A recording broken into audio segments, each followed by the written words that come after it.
a prominent figure from the historic Catholic Christian tradition who demonstrates an abundance of holy dexterity in juggling multiple and diverse responsibilities is the American saint Elizabeth Ann Seton. Born in New York City, this wife, mother, educator, administrator, foundress, and community superior, yeah, really, was left to raise 5 children under the age of 7 following the death of her husband. She looked after her husband's orphaned younger brothers and sisters. She regularly assisted the dying as a ministry she held sacred. She established the first American women's religious community, and she became the founding mother of the Catholic school system in the United States. Wow. Over the course of her lifetime, she knew affluence and poverty, love and loss, the fullness of spiritual consolation and depths of sorrow.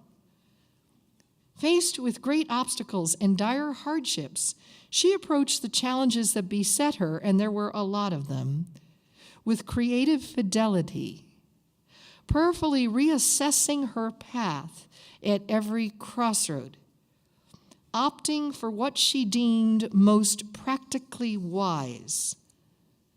For these many reasons, Elizabeth Seton stands as a symbol for millions of contemporary, uncanonized saints who daily assume complex responsibilities with courage, refusing to drop the ball when forced to juggle multiple and necessary commitments.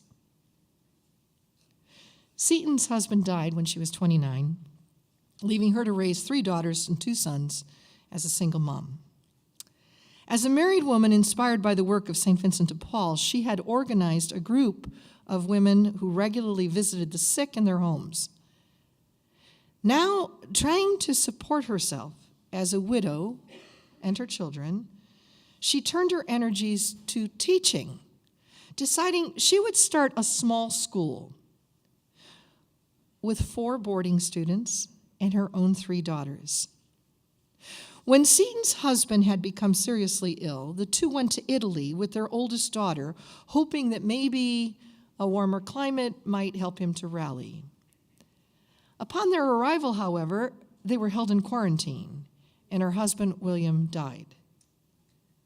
Now, the families of William's business associates looked after Elizabeth, looked after her daughters, welcoming them with caring and heartfelt hospitality. And it was through their influence that Elizabeth Seton was exposed to Catholicism. And soon thereafter, she became Catholic herself, having been raised Episcopalian. Now, that particular decision evoked the chagrin of so many family members and friends. Her Catholicism posed difficulties for her professionally, too, in a dominantly Protestant New York, where parents feared the influence of Catholicism on their children's minds. With news of Seton's conversion to Catholicism, many families removed their daughters from her school. And during this period of ostracization, Seton received an unusual invitation from William Valentin de Bourgh, a bishop, to begin a Catholic community school in a poor area. Following her best lights, in accord with her natural proclivity for prayer and apostolic spirituality, she moved to Emmitsburg, Maryland, where she established St. Joseph's Academy and Free School, dedicated to the education of young women. This became the first parochial school for girls in the U.S. Juggling the demands of teaching, administration, and parenting, she proceeded to found a religious community in Emmitsburg, a community of women committed to the care of the children of the poor. The group initially was called the Sisters of Charity of St. Joseph. The rest is history.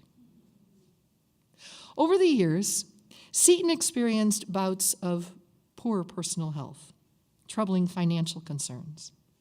She found herself in the position of repeatedly being the one to accompany a lot of loved ones through death, Not only her husband William and her father, but her sister-in-law, her best friend, 2 of her own beloved daughters, several friends and younger sisters and community. She persisted and embraced contradictions with realism, seeking to keep her faith ever concrete. The suppleness of spirit that she developed over the course of her lifetime blossomed into a holy dexterity, one utterly real and grounded in God. In her writings, specific practices of Elizabeth Seton stand out that prove suggestive for contemporary people like us who juggle multiple responsibilities. These practices include a commitment to more practical enactment of the love of God and neighbor command in whatever circumstances one finds oneself in. 2, the adoption of a can-do mentality grounded in the realization that the work at hand is God's work. And 3, regular practice of prayerful praise to God, particularly when tired, lacking in cheer, or being utterly worn out. Now, these practices helped Elizabeth Seton to maintain her balance and to juggle wisely without overwhelm, and I think that they continue to inspire us as well.